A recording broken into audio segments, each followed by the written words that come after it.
Welcome. Today we look back at one of the most defining events in human history, World War II. This was a conflict that reshaped nations, transformed societies, and changed the role of the United States in the world forever. What follows is not a story of heroes and villains alone, but a record of decisions, sacrifices, and consequences that continue to shape our present. This is the story of World War II. Fire without faces. In World War II, American artillerymen fought a war measured not in meters gained, but in seconds saved. They did not charge hills or clear rooms. They rarely saw the enemy. Yet their fire shaped every battlefield the United States fought on. When infantry stalled, artillery opened the way. When tanks were pinned, artillery broke the trap. When a line threatened to collapse, artillery held it together. American artillery doctrine emphasized speed, accuracy, and coordination. Guns were tools. The real weapon was the system behind them. Forward observers at the front spotted targets and called fire. Radios carried coordinates to fire direction centers. Calculations were made in seconds. Guns adjusted. Shells flew. The entire chain worked only if every link performed under pressure. Artillerymen lived close to danger, but rarely in the spotlight. Gun crews worked in muddy pits, forests, fields, and ruins. They dug positions, camouflaged guns, and waited. When fire missions came, there was no hesitation. Breaches slammed, rounds were lifted and loaded, commands were shouted over explosions. The ground shook as batteries fired in unison. The physical labor was brutal. Shells weighed dozens of pounds.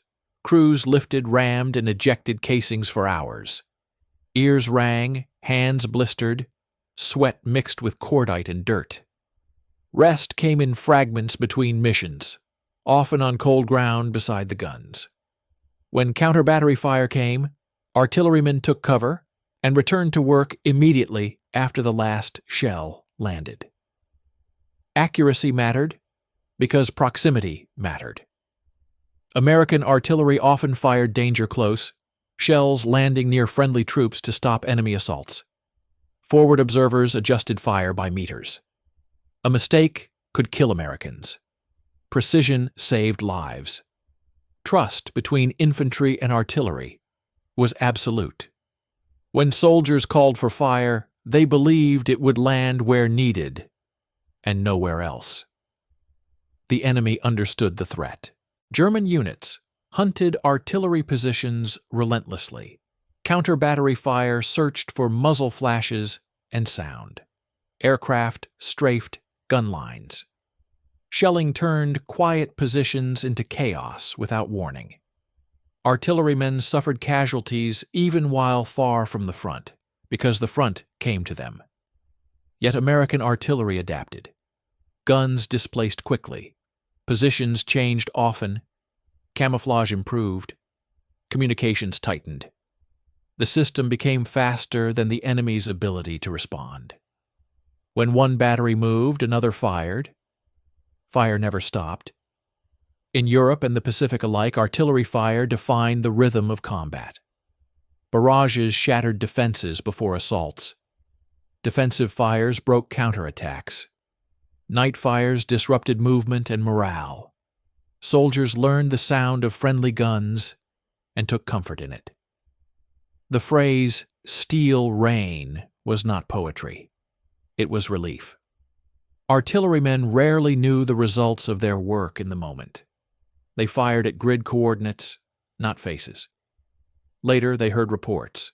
A road denied, a ridge taken, an attack broken. The distance between cause and effect was part of the burden. The work was necessary and impersonal. This was the artilleryman's war, precise, relentless, and decisive. A war of calculations under fire. A war where victory arrived as silence when the enemy stopped moving. And this was only the beginning. Training the system. Speed, radios, and the science of fire. American artillery did not become decisive by accident. It was built deliberately as a system, not a collection of guns. From the first days of training, artillerymen learned that speed and coordination mattered more than individual strength or heroics. A gun crew was only as effective as the network that connected it to the front. Training emphasized repetition under pressure. Crews drilled loading, aiming, firing, and displacing until movements became automatic. Fire direction centers practiced calculations relentlessly, converting grid coordinates, weather data, and observer adjustments into firing solutions in seconds. Errors were corrected harshly because mistakes in combat would be fatal to friendly troops. Radios were the lifeline. Forward observers trained with infantry units, moving with platoons and companies at the front. They learned how to spot targets through smoke, rain, and darkness, and how to describe them precisely. A good observer did not just call fire. He anticipated enemy movement and requested it before infantry stalled. His voice over the radio could decide whether an attack lived or died. Artillery units practiced time-on-target missions, multiple batteries firing so shells arrived simultaneously, overwhelming defenses before the enemy could take cover. This required precise synchronization across distances and units. When it worked, the effect was devastating. Defenders were struck all at once, disoriented, and unable to respond. Training also emphasized displacement. Guns that stayed too long in one place died. Crews learned to tear down positions quickly, move under cover, and reestablish fire elsewhere. Camouflage mattered. Noise discipline mattered. A battery that revealed itself invited counter-battery fire. Survival depended on moving faster than the enemy could react. Logistics were inseparable from training. Ammunition supply determined firepower. Crews learned to manage stockpiles, prioritize missions, and conserve shells when necessary. Trucks moved constantly, often under fire, delivering rounds by the thousands.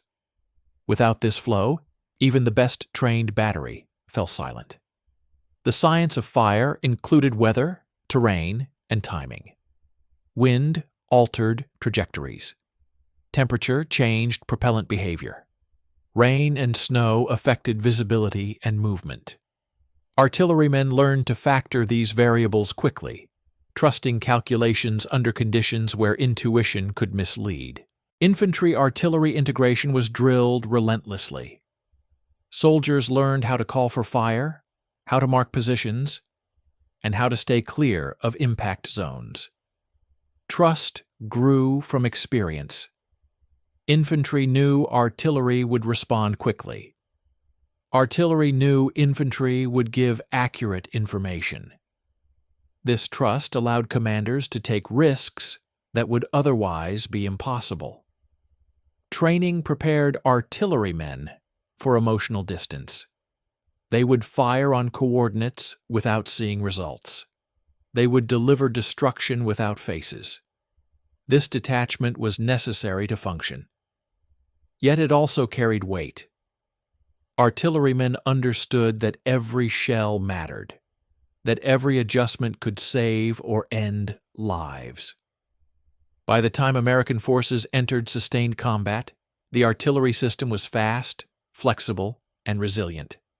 Losses were absorbed, guns were replaced, crews rotated. The network continued to function even when parts were damaged. This redundancy became a decisive advantage. The system was ready. What remained was to test it under fire, across beaches, forests, cities, and jungles, where seconds mattered and mistakes echoed immediately. And that testing would come soon. Normandy, and the first great test of Fire Normandy, was the first moment when American artillery faced a problem of scale unlike anything before. The landings demanded fire support precise enough to protect infantry on open beaches and powerful enough to break fortified defenses built over years. Artillerymen understood the stakes clearly. If the guns failed, the beaches would become killing grounds with no escape. In the hours before dawn, on June 6, 1944, American artillery units prepared in darkness. Naval gunfire thundered offshore, but land-based artillery would soon take over, providing sustained fire as troops pushed inland. Guns were positioned quickly on makeshift sites, often before the beachhead was fully secure.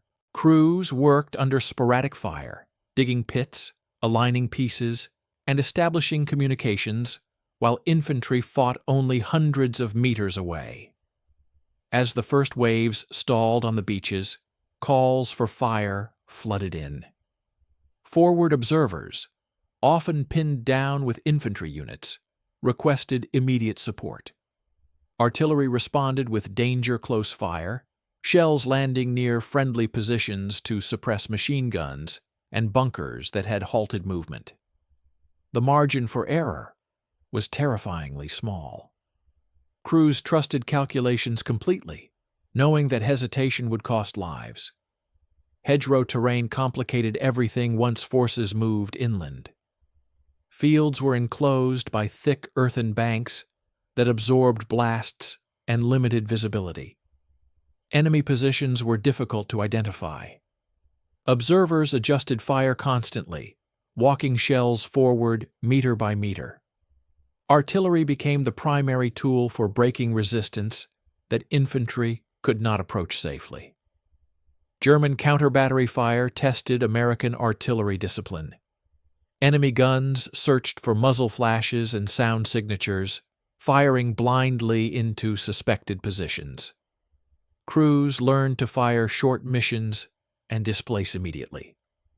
Guns were moved under cover of smoke and darkness, often multiple times a day.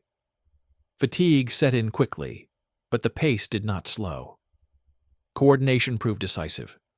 Infantry, armor, engineers, and artillery operated as a single system.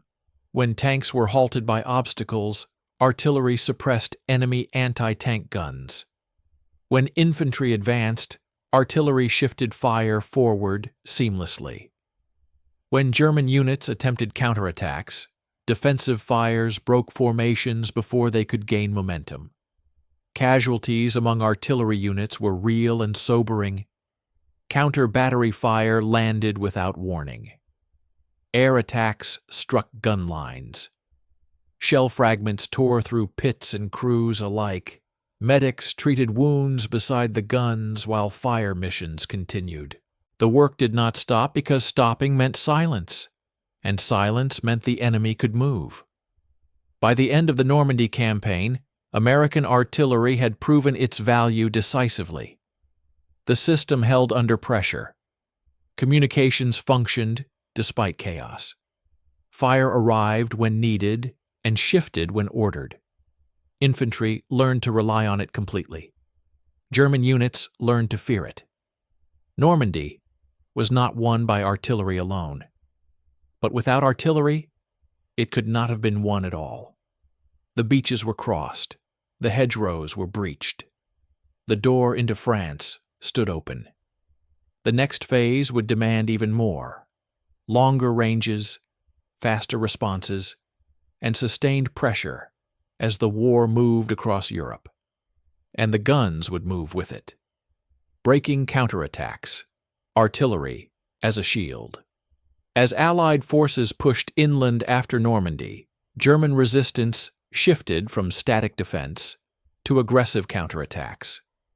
These were not symbolic gestures. They were calculated attempts to exploit moments of transition when units were moving, supply lines stretched, or terrain forced bottlenecks. In these moments, American artillery became less a weapon of advance and more a shield, absorbing the shock meant for infantry and armor. German counterattacks often came suddenly. Infantry emerged from forests at dawn. Armor struck at dusk. Columns moved under cover of rain or fog. Forward observers learned to read signs of movement before contact, engine noise, dust, changes in radio traffic. When they identified a forming attack, they did not wait. They called for fire immediately. Defensive fire missions demanded speed above all else.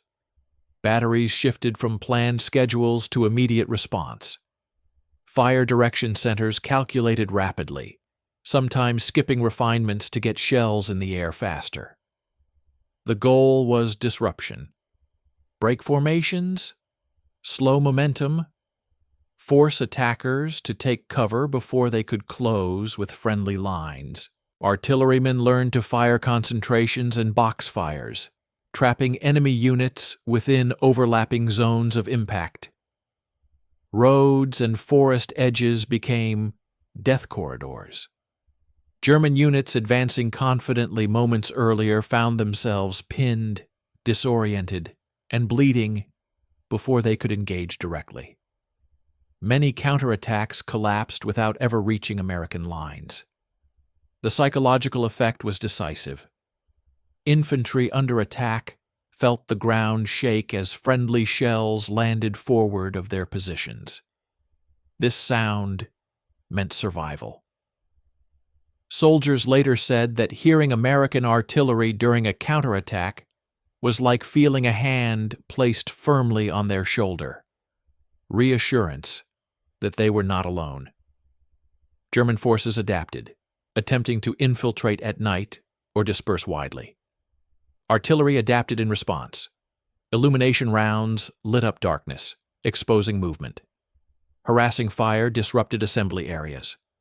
Guns fired at irregular intervals to deny rest and coordination. Even when not killing, artillery exhausted the enemy and eroded morale. Counter-battery threats intensified. German gunners attempted to silence American batteries before launching attacks. Artillery units responded with displacement drills perfected under pressure. Guns fired, moved, and fired again from new positions. Decoy fires and smoke-masked movements. Survival depended on staying unpredictable. Weather added complexity. Rain softened ground, altering trajectories. Fog limited observation. Snow muffled movement. Fire direction centers adjusted continuously, trusting calculations when visibility vanished. Artillerymen learned that their effectiveness could not depend on clear sight. It depended on the system functioning regardless of conditions. Coordination with armor and infantry deepened. Tanks held ground, while artillery shattered attacking formations. Infantry advanced immediately after fire lifted, exploiting confusion. Engineers repaired routes under cover of suppressive fire. The shield did not just stop attacks. It enabled counter-movement. Casualties among artillery units continued. Counter-battery fire landed unexpectedly. Shell fragments struck pits. Crews replaced fallen comrades instantly and returned to work. The mission did not pause. Defensive fire saved lives elsewhere, and that knowledge sustained crews through loss. By late summer and autumn 1944, German counterattacks lost their effectiveness. They were anticipated, detected, and broken by artillery before gaining traction. The shield held repeatedly, allowing Allied momentum to continue despite local reverses. Artillery had proven it could do more than open doors. It could hold the line when everything else was under strain. As the war moved toward winter, and the enemy prepared one final gamble, artillery would face its greatest defensive test yet, one where holding mattered more than advancing. The Ardennes. Fire in the snow. The winter of 1944 to 1945 tested American artillery more severely than any previous campaign. When German forces launched their surprise offensive through the Ardennes, the battlefield was defined by snow, forest, fog, and confusion. Visibility vanished. Roads froze. Units were cut off. In these conditions, artillery became the difference between collapse and survival. The attack came fast. German units punched through thinly held sectors, overrunning positions and driving deep into Allied lines. Communications failed.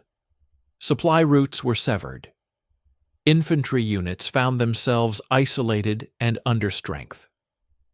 Forward observers often lost contact with headquarters and had to operate independently, calling fire with incomplete information and trusting instinct as much as maps. Snow and fog grounded air support. Tanks struggled on icy roads. Infantry moved slowly through forests where sound carried unpredictably.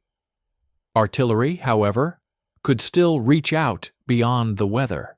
Guns fired by calculation rather than sight, delivering fire into forests, crossroads, and assembly areas the enemy relied on. Defensive fire during the Ardennes demanded precision under extreme stress. Ammunition was rationed. Guns fired with gloved hands numbed by cold. Breaches froze. Crews worked through the night, chipping ice from equipment and digging positions in frozen ground. Rest was almost non-existent. The guns did not stop because the enemy did not stop.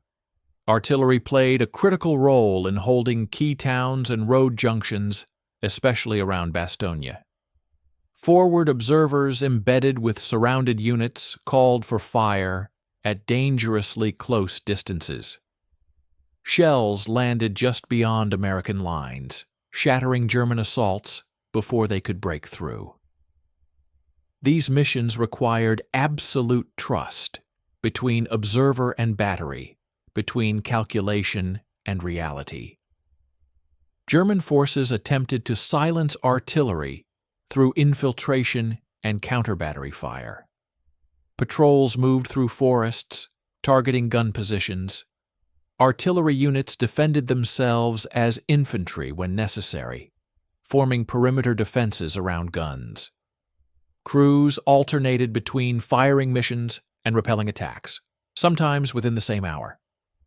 The psychological effect of artillery in the Ardennes was profound. For American infantry, the sound of outgoing fire meant hope. For German attackers, it meant sudden chaos. Assaults that began with confidence dissolved into confusion under steel rain. Units were forced to halt, regroup, or withdraw, losing momentum they could not afford. As weather slowly improved, coordination increased. Artillery worked with armor and infantry to regain lost ground. Fire plans became more aggressive. Counterattacks were broken before reaching full strength. The German offensive stalled and then collapsed under sustained pressure. The Ardennes proved that artillery could function as both weapon and lifeline. When mobility failed and visibility vanished, fire remained. The system held under conditions that punished every weakness. Calculations replaced sight. Discipline replaced speed. Endurance replaced comfort. For artillerymen, the Ardennes was a battle against cold as much as the enemy. Many later said it was the hardest period of the war, not because of constant movement, but because the guns had to keep firing no matter how miserable the conditions became. When the German offensive ended, American artillery stood intact, battered, but effective. The shield had held. Now the war would move forward again, out of the forests and toward the heart of Germany, where artillery would shift once more from defense to relentless pressure. Rolling fire, advancing across Germany. When the Ardennes offensive collapsed, the war shifted decisively in Allied favor. The advance into Germany was no longer tentative. It was deliberate, sustained, and relentless. For American artillerymen, this phase demanded a change in posture, from holding the line under pressure to rolling fire forward in support of constant movement. Artillery units leapfrogged across the landscape. One battery fired while another displaced. As infantry and armor advanced, guns followed closely, establishing new positions within range of the next objectives. The rhythm became continuous. Fire, move, fire again. The front did not pause, and neither could the artillery. River crossings multiplied as forces approached the Rhine and beyond. Artillery prepared crossings with intense preparatory fires, suppressing enemy positions on far banks, while engineers worked. Once bridges were secured, guns crossed quickly to maintain pressure. Delays were unacceptable. A gap in fire coverage could invite counterattack or allow enemy units to escape. Urban areas demanded careful fire planning.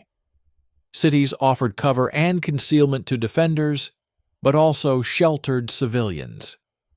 Artillery adjusted tactics, using precision fires to isolate strong points rather than blanket destruction. Forward observers worked closer to the front than ever, calling corrections by tens of meters. The risk of friendly casualties remained high, but disciplined coordination reduced it. German resistance became fragmented yet dangerous. Isolated units fought from towns, factories, and forests. Artillery targeted these pockets systematically, denying movement and breaking cohesion. Harassing fire at night prevented regrouping. Roads and rail junctions were interdicted to cut off retreat. The goal was not dramatic breakthroughs, but attrition without respite. Counter-battery threats diminished as German artillery ran short of ammunition and coordination. Still, American gunners remained cautious. Positions changed frequently. Camouflage and noise discipline continued. Experience had taught them never to assume the enemy was finished. Logistics strained under the pace. Ammunition consumption was enormous. Trucks ran constantly, often under fire or through damaged roads. Artillery units managed stock carefully, prioritizing missions that directly supported movement. When supplies lagged, fire plans adapted. Fewer rounds, tighter timing, greater reliance on observer accuracy. The human cost persisted. Casualties continued from mines, stray shells, and accidents. Fatigue accumulated. Crews slept in fragments beside their guns, waking to missions at all hours. Yet morale held. The direction of the war was clear. Each move forward reduced the space in which the enemy could operate. As American forces crossed the Rhine, the psychological shift was palpable. The barrier that had symbolized Germany's last natural defense fell quickly under coordinated fire and engineering. Beyond it, organized resistance unraveled. Surrenders increased. Columns of prisoners moved west. Artillery adapted again. Less to break assaults, more to seal pockets and prevent escape. By April 1945, the advance became a series of closures. Artillery boxed in enemy units, cut routes, and forced capitulation without costly frontal attacks. The guns did not seek glory. They sought efficiency. Fire was applied where it saved the most lives by ending fights sooner. For artillerymen, the rolling fire across Germany was proof of the system's maturity. What began as training drills and calculations under pressure had become an instrument capable of shaping entire campaigns. Precision, speed, and coordination, honed through Normandy and the Ardennes, now delivered decisive results. The war was nearing its end. The guns continued to fire, but the purpose had changed. Each mission shortened the conflict by hours or days. Each silence after impact signaled ground taken without further bloodshed. One chapter remains. What happened when the guns finally fell silent, and what this unseen war left behind. Silence after thunder. The end of the war. When the war finally ended, the change was not marked by a final barrage or a triumphant salute from the guns. It arrived quietly. For American artillerymen, men who had lived by alarms, coordinates, and the violent rhythm of fire, the sudden absence of sound was unsettling. The ground no longer shook. Radios carried no urgent calls. Calculations stopped mid-routine. The thunder they had relied on vanished. News of surrender reached units unevenly. Some heard it through crackling radios during routine maintenance. Others learned when officers gathered them beside guns that had fired only hours earlier. Reactions were restrained. Relief came first, heavy and physical.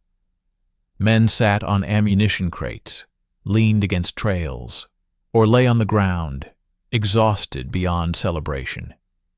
The work did not end immediately. Artillery units secured positions, guarded prisoners, and supported occupation forces. There were still dangers: mines, unexploded ordnance, accidental discharges. Casualties did not cease the moment hostilities stopped. Gunners continued to move cautiously, habits ingrained by months of danger. Guns were cleaned and covered, ammunition was inventoried, positions were dismantled methodically. For many crews, this was harder than firing. The routine of maintenance without the urgency of combat felt hollow. The guns had been companions, tools that defined purpose. Now they were silent metal. Artillerymen began to process what had happened. During the war, there had been no time to think about consequences. Now memory returned. Coordinates became places. Fire missions became images. Roads denied, towns shattered, assaults broken. Many gunners wondered about the unseen effects of their work. The distance that had made the job possible now carried weight. Demobilization followed slowly. Units were thinned. Crews were separated by orders and schedules. Men who had trusted each other implicitly exchanged brief goodbyes. There were no speeches that fit. A handshake, a nod, a shared glance toward the guns. These were enough. Returning home brought another adjustment. Civilian life moved at a different pace. Noise felt different. Silence felt louder. Many artillerymen found it difficult to explain their war. "I fired when told" did not capture the responsibility of danger-close missions or the trust placed in calculations under fire. Many chose not to try. Some artillerymen carried their skills into civilian trades, engineering, construction, surveying. Others sought work far removed from noise and machinery.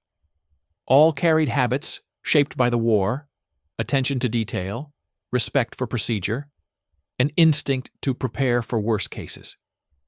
The guns that had shaped battles were eventually stored, scrapped, or replaced. Fields returned to quiet. Roads reopened. Life resumed. Yet for those who served the guns, the memory of thunder lingered, a reminder of a time when seconds and numbers decided survival. The end of the war did not erase the artilleryman's experience. It reframed it. One chapter remains: what this war of fire without faces meant, and why it still matters. Legacy of American Artillerymen. The legacy of the American artilleryman in World War II is found where battles ended sooner than expected. It is found in assaults that did not have to be made, counterattacks that never reached friendly lines, and roads that stayed open because enemy movement was denied. Artillery did not seek recognition. It sought results. The first legacy was speed over spectacle. American artillery proved that the fastest system wins, not the loudest gun. Forward observers, radios, fire direction centers, and trained crews turned requests into impacts in minutes, sometimes seconds. This speed saved lives. Infantry learned that when they called, fire would come. That trust changed how units fought. The second legacy was precision under pressure. Danger close was not a slogan. It was a daily reality. Artillerymen learned to deliver fire close enough to protect friendly troops without harming them. Calculations were checked, rechecked, and executed under stress. The ability to place shells exactly where needed became a defining advantage across Europe and the Pacific. The third legacy was integration. Artillery did not operate in isolation. It worked with infantry, armor, engineers, and air support as part of a single system. When tanks stalled, artillery suppressed anti-tank guns. When infantry held under attack, artillery broke formations. When engineers built crossings, artillery shielded them. This combined arms approach shaped modern warfare long after the war ended. The fourth legacy was endurance without visibility. Artillerymen fought a war where the enemy often had no face. They fired at coordinates, not silhouettes. This distance made the work possible, but it also carried weight. Many gunners later reflected on the responsibility of unseen effects. That reflection informed a culture of discipline and restraint that endured into peacetime service. On a human level, artillerymen carried habits forged under fire: preparation, redundancy, and respect for procedure. These habits translated into civilian life, into engineering, construction, logistics, and leadership. The quiet competence learned beside the guns rebuilt a world that had been shattered by them. The war also advanced the science of fire. Techniques developed in World War II, time on target, rapid displacement, integrated communications, became foundations of post-war doctrine. Modern artillery, with its precision and coordination, traces a direct line to the lessons learned by crews working in mud, snow, and smoke. Artillerymen rarely appeared in photographs of victory. Their success was measured in absence: the absence of enemy movement, the absence of counterattacks, the absence of stalled advances. When nothing happened, it often meant the guns had done their work. World War II ended with American artillery silent across 2 continents. What remained was a standard: fire delivered quickly, precisely, and in service of the soldier at the front. That standard saved lives then and continues to shape how wars are fought now. The artilleryman's war was not about seeing the enemy fall. It was about ensuring that others did not. And in that purpose, the thunder spoke for itself. World War II reshaped the world we live in today. Its victories, losses, and lessons remind us of the cost of global conflict and the value of cooperation. By remembering this history, we honor those who lived through it and better understand the world they left behind. Thank you for watching, and thank you for remembering.